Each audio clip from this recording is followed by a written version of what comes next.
안녕하세요. 오늘의 데일리 뉴스레터에 오신 것을 환영합니다. 1. G7의 충격적인 발언. 2.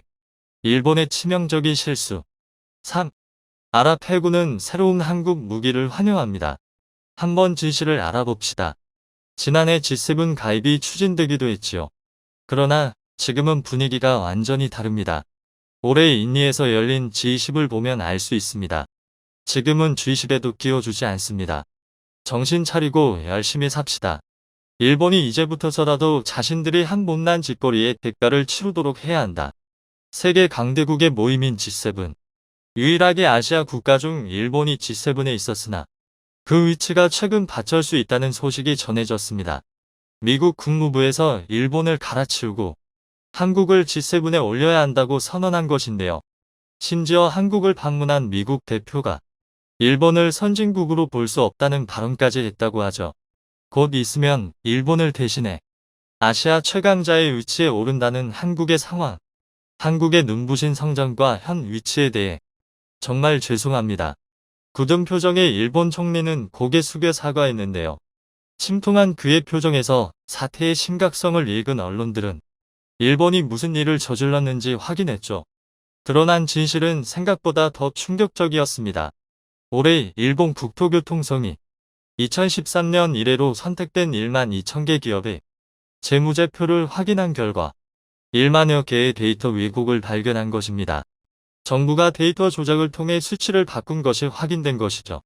기시다 후미오 총리는 사상 최악의 데이터 위조에 대해 별 내용이 아니다라는 말과 함께 GDP에 직접적인 영향이 없을 것이라고 발표했죠. 하지만 진짜 중요한 문제는 GDP 수치의 변화가 아닙니다. 바로 일본 GDP 통계에 대한 신뢰도가 바닥이 된 것인데요. 8년간의 데이터가 과대 집계된 것이 드러나면서 일본에서 집계되는 통계 자료 전체에 대한 불신을 초래했습니다. 당연히 2013년부터 현재에 이르기까지 각종 지표에 대한 재점검의 목소리가 높은 상황. 사이토 데스오 국토교통청은 예산위원회에 출석해 매우 유감이며 사죄의 말씀을 올린다고 답하며 데이터 훼손에 대해 최대한 바로 잡을 것이며 앞으로 재발이 일어나지 않게 방지할 것이라고 말했지만 후속 조치에 대해선 어떠한 계획도 언급하지 않았죠. 일본에서는 위와 같은 일에 대해 아무것도 몰랐다고 답하지만 한국과 기관의 데이터를 산출하는 데 있어 실수를 몰랐다는 것은 말이 안 되는 얘기입니다. 8년에 가까운 시간 동안 치명적인 실수를 몰랐다는 설명보다 정부 주도로 조작한 숫자가 정권 교체로 인해 들통났다는 것이 더 자연스럽죠. 공교롭게도 아베 신조 전 총리가 2012년부터 재임을 했고 2020년까지 임기를 마쳤는데 데이터 조작이 이뤄진 시간과 아베 총리의 재임 기간이 겹치는 것은 우연이라고 보기 어려운 상황입니다. 결국 일본의 위대함을 드러내기 위한 아베 전 총리의 포장술이 기시다 총리로 정권이 교체되면서 발각된 것이죠.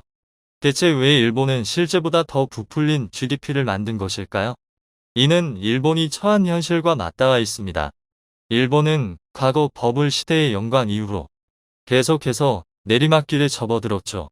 위대한 일본을 주장하며 세계 무대에 당당하게 나가고 싶었지만 경제 지표를 포함해 일본은 더 이상 세계에 내세울 것이 없었습니다.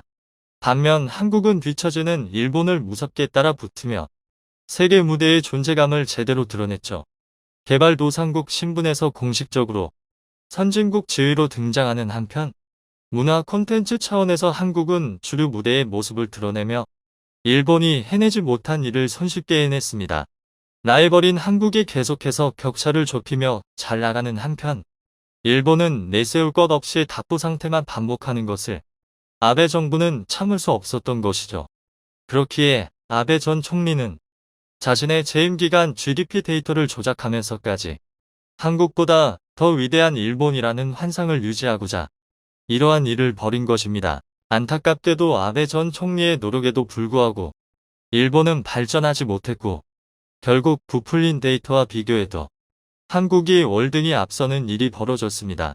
OECD가 발표한 회원국 평균 임금 조사 결과는 이를 여실히 드러냈죠. 경제협력개발기구 OECD 조사 결과 평균 연봉면에서 한국이 일본보다 400만원 가까이 앞서는 것으로 드러났는데요. 한국 평균 임금이 4,814만 원이라면 일본은 4,414만 원인 상태입니다. 2000년대를 살펴보면 한국과 일본의 임금 비교에서 일본이 한국보다 100만 원 이상 평균 임금이 더 높았지만 20년이 지난 지금 일본이 한국보다 400만 원 뒤처진 현실이 드러났죠. 1인당 명목 GDP는 현재 한국이 일본보다 15% 낮지만 이것도 2027년에는 한국이 일본을 추월할 것으로 전망되었는데요. 니온 게이자이 신문 산하경제연구소 니케이 센터 제이커의 분석에 따르면 2028년에는 한국에 이어 대만도 일본을 추월할 것으로 바라봤죠.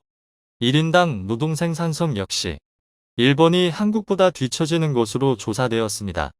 올해 한국의 1인당 노동 생산성은 83,373달러를 기록했는데 반해 일본은 78,655달러를 기록하며 한국이 앞서 나갔습니다. IT에 뒤처진 일본의 아날로그 사랑이 초래한 결과라는 분석인데요. 플랫폼 비즈니스와 IT 기술에 의한 부가가치가 기존 제조업보다 더 높아지면서 제조업 중심인 일본 산업의 생산성이 떨어지기 시작했죠. 그 결과가 1인당 생산성 하락으로 이어졌다는 분석입니다. 하지만 올해 자료 조사를 보면 제조업 분야에서도 일본은 한국보다 못한 생산성을 기록합니다. 한국 제조업체 근로자의 1인당 생산성은 96,312달러를 기록했지만 일본은 95,852달러로 한국은 제조업 강국 일본의 생산성도 초과한 것입니다. 일본 경제정책의 핵심 전문가로 활동했던 노구치 유키오 교수에 따르면 일본은 20년 후의 경제 규모에서 한국에 추월당한다고 말하며 일본의 미래는 확실히 지금과는 다르며 부정적인 상황이라고 지적했습니다. 그는 이미 지금도 다양한 지표에서 한국은 일본을 앞질렀다고 말하는데요. 양국의 임금과 1인당 국내 총생산 성장률이라는 정량 지표만 아니라 대학 수준과 영어 능력 면에서도 한국에 비해 일본은 뒤처지고 있다고 비판했죠. 스위스 국제경영계 아이발대학원 인드에서 최근 발표한 국가 경쟁력 순위에서도 한국은 일본을 앞섰습니다. 2020년 전자정부 기준 순위에 있어 한국은 전체 2위를 차지한 반면 일본은 14위를 기록하며 IT 분야에 매우 떨어진 것을 알 수 있죠.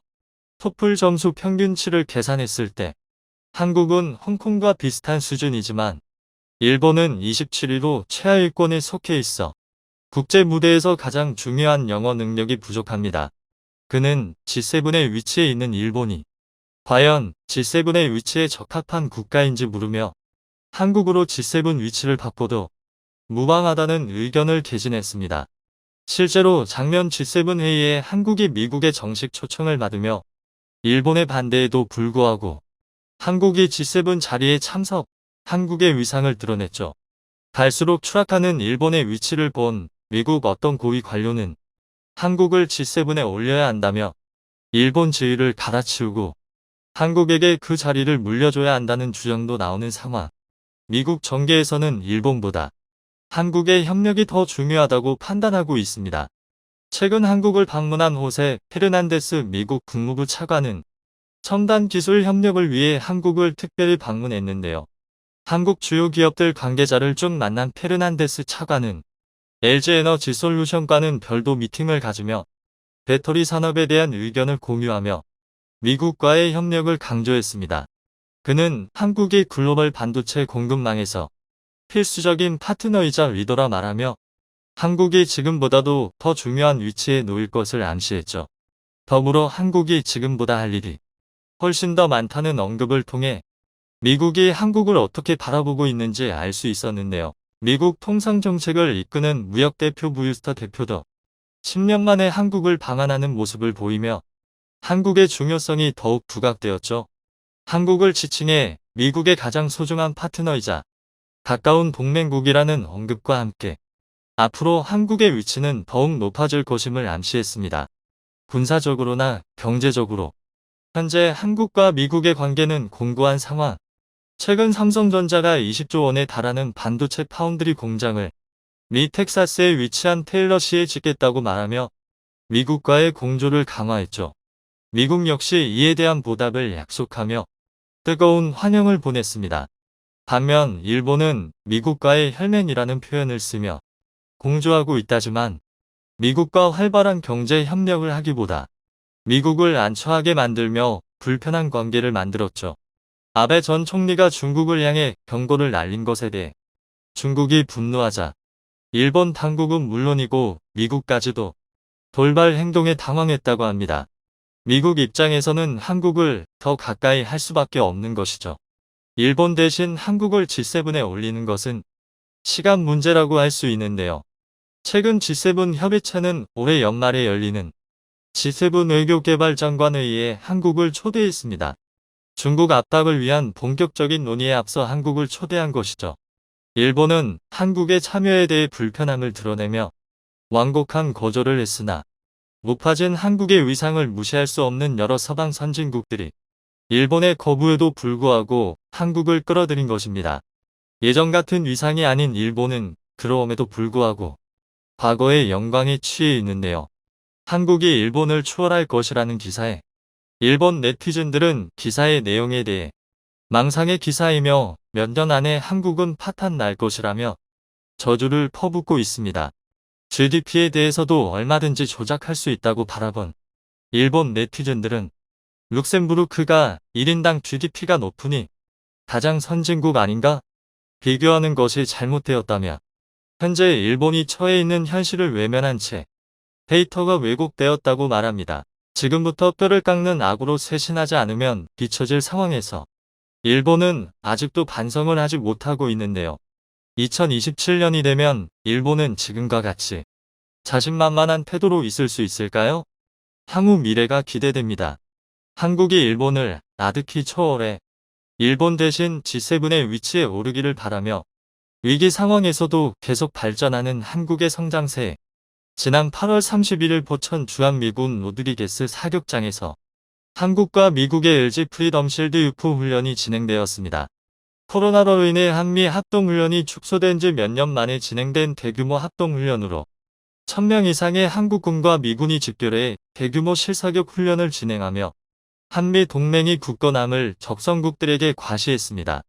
그런데 이번 훈련에서 미군의 기갑부대가 매우 소극적으로 사격하는 반면 한국군은 신나게 싸대며 포성을 지천에 올리는 대비되는 모습을 보여주었는데요. 이러한 한국군의 기갑부대의 모습을 보고 훈련에 참가한 미국 기갑부대 전 차장이 매우 놀랐다고 인터뷰를 했습니다. 일본 자위대와도 훈련을 해봤지만 한국군의 수준은 그와 비교도 되지 않는다고 극찬했는데요. 또한 두 가지 부분에 있어서는 미군보다 한국군이 뛰어나다고 말해 화제가 되고 있습니다. 미 육군 소속 존 모레노 하사는 미국의 주력 전차 M1A1의 전차장으로 이번 LG 프리덤 실드 훈련에 참가했는데요. 한국군의 K2 전차와 함께 사격 훈련을 실시하며 한국 기갑부대의 기동에 매우 감탄했다고 말했습니다. 산악 지형이 많은 한국의 특성상 한국 전차들은 야제 기동에서 매우 뛰어난 성능을 보여주는데요. 험지를 거의 날아다니는 듯 주파하며 사격하는 한국 기갑부대의 모습에 미군이라도 이건 따라할 수 없다고 말했습니다. 또 한 가지 인상적이었던 부분으로 한국군의 실세 없는 사격을 선고받는데요. 한국군의 K2 흑표 전차, K9 자주포들은 포탄을 아끼지 않고 마치 실전을 방불케 하는 화력을 선보였다고 말했습니다. 같은 사격장에서 K2 전차로 작전을 수행한 한국군과 달리 우리 승무원들은 9달의 훈련 동안 주포를 발사한 것은 이번이 단 2번째에 지나지 않았다. 이는 병사들이 가능한 빠르게 연사할 수 있도록 잘 훈련되도록 한다. 라고 말하며 한국군과의 협력이 순조롭게 이루어지고 있어 북한과의 전쟁이 발발한다 해도 문제없을 것이라 말했습니다. 이처럼 한국 기갑부대의 운영 실력에 감탄한 모습을 보여주었는데 한 가지 의문점이 드는 부분이 있습니다. 미군보다 한국군이 더 사격 훈련을 자주 했다는 것인데요. 탄피도 죽지 않으며 연사로 사격하는 미군의 모습을 기억하고 있는 우리로선 이해가 가지 않는 부분입니다. 그런데 현재 미군의 탄약 비축량이 바닥을 드러내고 있어 미군이 훈련에 쓸 탄약도 부족하다는 소리가 들려오고 있습니다. 천조국이라고 불릴 만큼 보급의 진심이었던 미국이 탄약이 부족하다니 우리가 모르는 곳에서 전쟁이라도 시작한 것일까요? 사실 현재 미국은 전시나 다름없을 정도로 엄청난 탄약을 소비하고 있습니다. 현지 시각 29일 미국 유수의 경제지 월스트리트 저널에서 현재 미군의 탄약 재고가 고갈 상태라는 긴급 보도가 올라왔습니다. 미국 국방부 관계자의 말에 따르면 현재 미군이 보유하고 있는 155mm 포탄 재고 상황이 불안할 정도로 낮은 상태라고 하는데요. 당장은 미군이 교전을 벌이는 전장이 없기 때문에 심각하지는 않지만 전투를 수행하기에는 부적합한 수준이라고 말했습니다. 155mm 포탄은 서방의 주력 견인포, 자주포에 쓰이며 현대 육군 화력의 50%를 차지한다고 해도 과언이 아닐 정도로 중요한 군수물자이기에 155mm 탄이 부족하다는 것은 육군이 제 기능을 할 수가 없음을 의미합니다. 이러한 미군의 탄약 부족의 원인은 다름 아닌 우크라이나 전쟁이었습니다. 러시아의 우크라이나 침공이 시작되고 미군은 우크라이나에 천문학적인 액수의 군수물자를 지원해주고 있는데요. 그 중에는 약 80만 발에 달하는 155mm 포탄도 포함되어 있었습니다. 사실 우크라이나에서는 155mm 구경포를 사용하지 않았었으나만 전쟁이 시작되고 러시아의 포격에 맞서기 위해 M777, 시저, PZH-2000, 아스크랩 등 서방에서 운영하던 155mm 포대를 되는 대로 끌어다 우크라이나로 보냈는데요. 여기에 사용할 155mm 포탄의 대부분을 미국에서 공수했기 때문에 그 많던 155mm 포탄의 재고가 바닥을 드러내기 시작한 것입니다. 군 관계자는 155mm 탄을 포함한 탄약의 즉각적인 재생산과 보급이 이루어져야 하지만 미 국방부의 관료주의적 태도로 지지부진하고 있다고 비판했는데요. 미 군수업체에 주문을 한다 해도 공급까지 13부터 18개월이 걸릴 것으로 예상되고 바이든 대통령이 우크라이나에 또 한 번 역대급 군수 지원을 할 것이라 말해 미군의 탄약 부족은 한동안 지속될 것처럼 보입니다. 그런데 이러한 미국의 탄약 부족 사태가 한국의 한 방산업체의 호재가 될 수 있을 것이라는 소리가 들리고 있는데요. 군대를 다녀온 대한민국 남자라면 모두가 알고 있는 풍산이 그 소문의 주인공입니다. 최근 하나디펜스, LIG 넥스원, 타이와 같은 한국의 방산기업들이 매일같이 호의를 외치고 있는 반면 풍산은 별다른 소식 없이 잠잠해 보이는데요. 사실 한국 방산업계의 조용한 강자가 바로 풍산입니다. 한국에서 소비하는 미사일과 같은 유도무기를 제외한 대부분의 탄약은 풍산에서 생산을 도맡고 있는데요. 한국군에서 소비하는 탄약량만 해도 어마어마할 뿐만 아니라 최근에는 중동과 미국에 수천억 원 규모의 탄약을 대량 수출하며 호황을 맞이했습니다. KF-21로 전성기를 맞이한 카이의 매출액이 6천부터 7천억 원 정도인데 풍산은 매출 1조 원을 기록하며 고공행진을 이어나가고 있습니다. 풍산만큼 탄약 개발에만 집중하며 엄청난 생산 속도를 보여주는 방산기업은 전 세계를 뒤져도 찾기 힘든데요. 미 국방부에서 탄약 재고가 바닥을 드러냈는데 발주하지 않는 것은 한국의 풍산에서 탄약을 구매하기 위한 물밑 협상을 이어가고 있는 게 아니냐는 소문이 들려오고 있습니다. 물론 미국 방부에서 공식적으로 발표한 바는 없지만 가능성은 상당해 보입니다. 한국군에서 소비하는 탄약은 미군의 규격을 따라가기에 미군이 원하는 탄종이 무엇이든 간에 즉각적으로 공급 가능합니다. 또한 한국군의 비축 탄약량도 충분해 주한미군을 통해 전달하는 것도 가능한 일인데요. 오래전부터 한국군은 탄약을 비축하는데 진심인 모습을 보여주었습니다. 현재 한국군의 포탄 보유량은 최소 전시 기준 2주치, 평시 기준 20년치분을 보유하고 있습니다. 유럽이 전시 3일치분밖에 비축해두지 않았다는 게 이번 우크라이나 전쟁으로 드러나며 한국군은 1950년 그날 이후 하루도 쉬지 않고 전쟁을 준비해왔다고 주목받기도 했습니다. 한국군이 화력의 진심이란 걸 보여준 악명 높은 에피소드가 있는데요. 2007년 당시 주한미군은 냉전을 위해 비축해두었던 전략의 비물자 루서탄을 두고 고민을 하고 있었습니다. 냉전이 끝나 더 이상 필요가 없는데 52만 톤이나 되는 탄약을 보관, 유지하기 위해 매년 막대한 비용이 소비되고 있었기 때문입니다. 그렇다고 본국으로 보내버리자니 수송 비용도 막대할 뿐만 아니라 그중 절반인 25만 톤이 불량품이 되어버린 문제도 있었죠. 그런데 이 당시 한국의 언론들이 한국의 탄약 비축 분량이 부족하다는 기사를 일제히 보도했습니다. 미국은 잘됐다 싶어서 한국군에 2,700억 원만 내고 루서탄 52만 톤을 가져가지 않겠냐고 제안했는데요. 한국은 흔쾌히 받아들이며 대신 불량품을 제외한 양품 27만 톤의 탄약만을 받겠다고 했습니다. 나머지 불량탄 25만 톤을 두고 미군이 고민하자 한국에서 처리해 주겠다고 제안을 하는데요. 처리 비용을 2,700억 원만 준다면 말입니다. 그렇게 한국군은 공짜로 27만 톤의 탄약을 얻어 당시 한국군의 생산기한이 오래된 탄약들을 폐기하고 양품의 탄약들로 비축분을 크게 늘리는 데 성공했습니다. 일각에서는 언론사에서 탄약이 부족하다고 보도한 이유가 국방부에서 이걸 노리고 정보를 흘렸을 것이라는 주장도 나왔었죠. 덕분에 한국 무기 수입의 악명이 더욱 높아지게 됐었습니다. 현재 한국군의 탄약 비축량 중 일부 품목은 감당하기 힘들 정도로 많아 이를 소비하기 위한 새로운 무기를 만들기도 했었습니다. 과거 한국군이 주력으로 운용하던 M101 105mm 견인포의 탄약이 많아도 너무 많았던 건데요. 무려 320만 발로 군 관계자가 세계 3차 대전이 일어나도 다 못 쓴다고 말할 정도로 많은 양이 비축되어 있었습니다. 한국군은 이를 소비하고 전력에 도움을 주기 위해 한 가지 아이디어를 냈습니다. 105mm 견인포를 차량에 탑재하고 사격 통제 시스템을 추가해 105mm 차륜형 자주포를 만들어낸 것인데요. K105A1 자주포 풍액은 기존 육군이 운영하던 오픈 트럭에 105mm 견인포에 포신을 떼어다 달아 생산 비용이 매우 저렴한 데다 운용도 간편합니다. 또한 포탄 장전에서 사격까지 걸리는 시간이 4분 30초에서 1분 미만으로 감소했고 운영 인원도 11명에서 5명으로 줄어들었습니다. K105A1 자주포가 155mm나 120mm 박격포만큼의 화력을 투사할 수는 없지만 덕분에 창고에 쌓인 105mm 포탄을 활용할 수 있게 됐고 육군이 받을 포병 화력 지원도 더욱 늘어나게 됐습니다. 앞서 한국군의 훈련을 칭찬했던 미군은 자위대와 함께 훈련을 한 경험도 있었다고 말했는데요. 한국군에 비하면 자위대는 군대라고 할 수 없다며 신랄하게 혹평했습니다. 해상자위대면 몰라도 육군 자위대가 수준 이하라는 것은 유명한 사실이죠. 최근 자위대의 훈련 도중 큰 사고가 날 뻔한 장면이 포착되었는데요. 일본의 99식 자주포가 전개되던 와중 뒤를 보지 않고 뛰어가던 자위대원이 전차에 깔릴 뻔한 아찔한 장면이 공개되었습니다.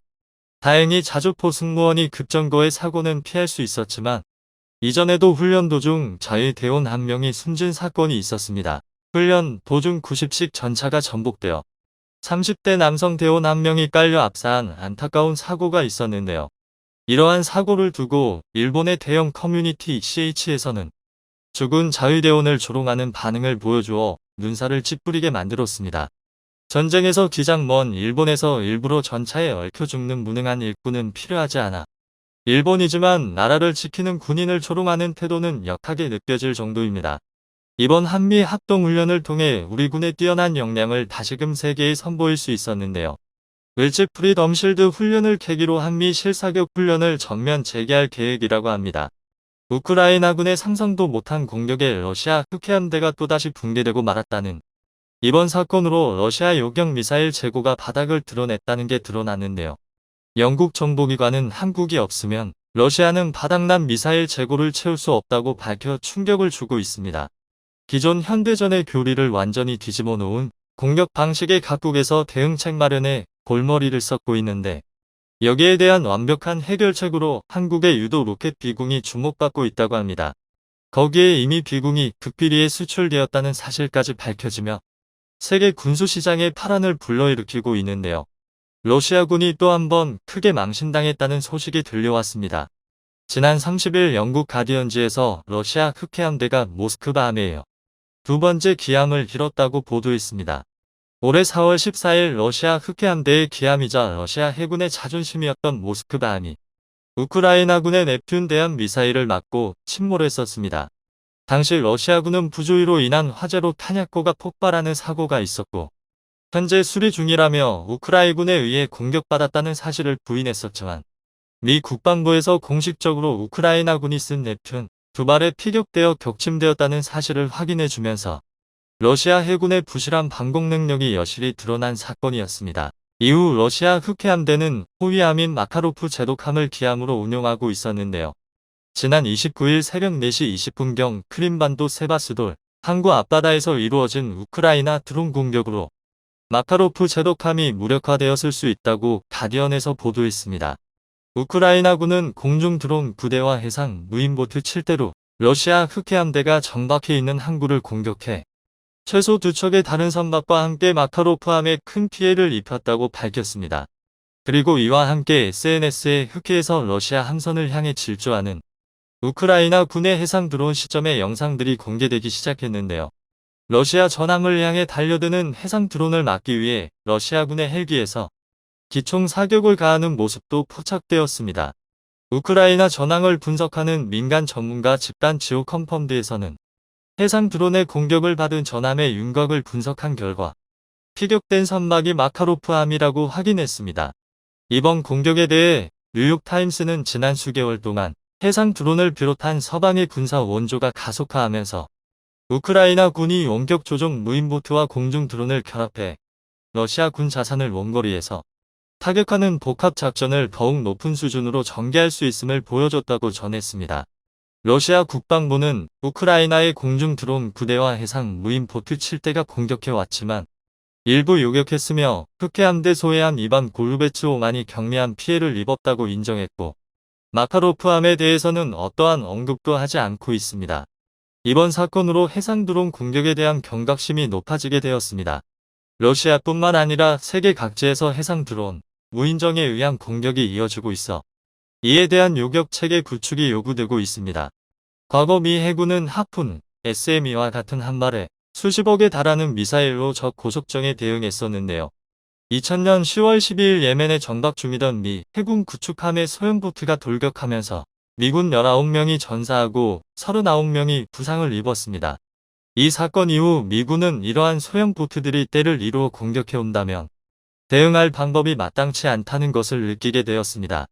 함포로 대응하기에는 사정거리와 연사력이 부족하고 대한 미사일로 대응하기에는 수지타산이 도저히 맞지 않았죠. 미 육군 역시 자엑스 차량 공격에 대응하기 위해 같은 고민을 하고 있었기에 앱스라는 사업명으로 기존 2.75인치 로켓에 레이저 추적 장치를 장착한 유도 로켓을 개발했었습니다. 하지만 레이저 유도 방식은 바다에 한계가 끼면 추적이 불가능해지고 한 번에 하나의 표적만을 공격할 수 있었기에 미 해군의 요구사항과는 맞지 않았습니다. 그래서 미 해군은 적외선 시커를 장착한 새로운 유도 로켓을 개발하기로 결정했었는데요. 때마침 한국 역시 북한군의 소형 고속정 때문에 비슷한 고민을 하고 있었기에 미 해군 연구소와 방위사업청은 MOU를 맺고 공동 개발을 결정했었습니다. 그런데 개발하는 도중 미군이 사업에서 이탈하면서 이 프로젝트는 한국에서 단독으로 진행하게 되었는데요. 2012년부터 2015년까지 3년에 걸쳐 개발된 미군은 노후화된 해안포를 대체 해병대에 배치돼 운영 중이며 육군, 공군을 위한 공대함, 공대지 버전으로도 개발이 진행 중입니다. 당시까지만 해도 우리 군의 특수한 수요를 충당하기 위해 개발한 무기체계였기에 수출할 수 있을 거란 생각은 하지 못했었습니다. 그런데 현대전의 패러다임을 완전히 뒤바꿔 놓은 계기가 있었으니 바로 드론의 본격적인 무기화였습니다. 우크라이나 전쟁뿐만 아니라 반군, 게릴라들에 의한 드론과 무인 조종 장치를 이용한 차량, 보트를 이용한 자엑스 공격이 늘어나기 시작했는데요. 그중 가장 큰 피해를 입고 있던 나라가 바로 사우디입니다. 얼마 전 사우디는 자국 해안선 순찰을 위해 프랑스제 고속정 12대를 구입했는데요. 인도받은 고속정에 비공 유도로켓 플랫폼이 장착되어 있는 사진이 공개되면서 사우디로 비공이 수출됐었다는 사실이 드러났습니다. 사우디는 전 세계에서도 2위에 꼽히는 무기 수입국으로 GDP의 8.8%를 국방비로 지출하고 있는데요. 하지만 정작 예멘 반군을 상대하면서 고전을 면치 못하고 있습니다. 예멘 반군은 말만 반군이지 한 국가의 군대나 다름없는 전력을 갖추고 있으며 이란으로부터 무기 지원까지 받고 있습니다. 최근 예멘 반군은 사우디의 해안 지역에 자익스보트를 이용한 공격을 늘리고 있는데요. 페르시아만과 홍해 지역까지 예멘 반군의 소형 자익스 보트들이 활개치면서 사우디의 해상 경제 활동이 위축되고 있는 상황입니다. 석유 수출의 경제 의존도가 높은 사우디로서는 하루빨리 해결해야 하는 상황이었기에 이에 대응하기 위해 프랑스제 최신형 고속정을 도입한 건데요. 여기에 주무장으로 비공이 선택되었다는 사실이 주목받고 있습니다. 2.75인치 유도로켓 개발을 포기한 미국은 대신 헬파이어 미사일을 개량하여 요격 시스템으로 도입했는데요. 헬파이어 한 발당 가격은 1억 원이지만 비공은 단 4천만 원에 지나지 않습니다. 또한 차량, 함정, 헬기, 경전투기 등 다양한 플랫폼에서 운영 가능하면서 8km에 달하는 준수한 사정거리와 저가형 무기라고 볼 수 없는 뛰어난 유도 능력까지 갖추고 있어 사우디와 같이 드론, 무인정의 공격에 고민하고 있는 국가들에서 주목하고 있었습니다. 거기에 2019년 미국이 동맹국들의 장비와 기술을 평가하는 국방부 프로그램인 FCT에 최초로 참여하여 우수한 성적을 받으며 대한민국의 무기 개발 기술력을 입증하기도 했었습니다. 비공개 개발사인 LIG 넥스원에서는 미국 주도로 이루어지는 세계 최대 규모의 해상연합 훈련인 환태평양 훈련에서 비공을 선보였었는데요. 각국 해군에서 비공에 큰 관심을 보였다고 합니다. 다양한 형태의 드론 무기들이 개발되면서 이에 대응하는 무기에 대해서도 관심이 높아지고 있습니다. 거기에 이번 흑해함대가 우크라이나의 해상 드론에 의해 공격받으면서 비군과 같은 요격 체계가 각광받기 시작했는데요. 비군만큼 뛰어난 가격 경쟁력을 가진 유도 무기는 전 세계 어디에도 없기에 사우디를 시작으로 본격적인 수출이 시작될 것으로 기대받고 있습니다. 이번 사건으로 러시아군이 해상 드론을 요격할 미사일 재고도 부족한 게 아니냐는 의혹을 받고 있습니다. 실제로 러시아군의 미사일 재고가 바닥을 드러냈다는 정황이 포착되고 있습니다. 러시아에서 자랑하는 첨단 미사일들의 부품과 기술들이 상당 부분 미국과 한국을 비롯한 서방 세계의 소유이기에 러시아 제재로 부품 공급이 막히면서 재생산이 불가능하다는 사실이 드러났습니다. 지난 19일 미 재무부에서 러시아 군수업체 미국 기술을 제공한 러시아인 유리 유리에비치 오레오프와 그의 회사 두 곳에 제재를 가했다고 밝혔습니다. 재무부 부장관은 이번 사건은 미국과 동맹국의 제재의 수출 통째로 러시아는 전쟁을 위한 기술을 확보하는데 점점 어려움을 겪고 있음을 상기시켜준다고 전했습니다. 지난 8월 영국 안보문제 연구기관 왕립합동 군사연구소 루시에서 러시아의 무기 시스템과 군사 장비를 검사한 결과를 발표했는데요. 러시아 군용 시스템 450개 부품 중 318개는 미국 회사에서 제작된 것으로 밝혀졌습니다. 거기에 한국제 부품 6개와 대만, 일본, 스위스, 네덜란드 등 서방 세계 국가들에서 제재한 부품들이 포함되어 있었습니다. 러시아의 최신 무기인 9M727 순항미사일과 얼마 전 우크라이나 수도 키이우를 타격했던 KH-1이 순항미사일에서도 미국 회사에서 제작된 부품 수십 개가 포함되어 있었습니다. 현재 미국이 전면적인 테러 제재안을 발표하면서 마이크로칩의 러시아 수출이 전면 금지되었습니다.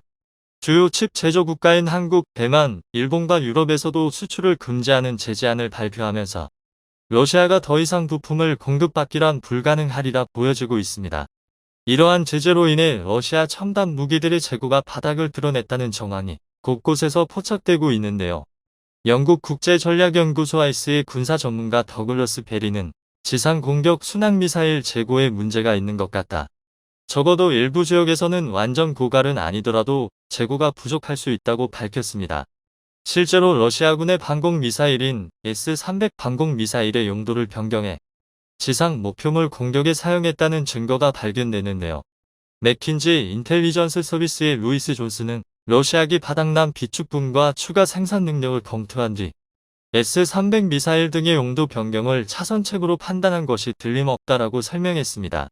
우크라이나 전쟁을 통해 우리는 급변하는 현대전에 어떻게 대응해야 하는지 배워나가고 있습니다. 피로 얻어낸 교훈을 잊지 말고 우리 역시 멈추지 않고 발전해야 할 것입니다.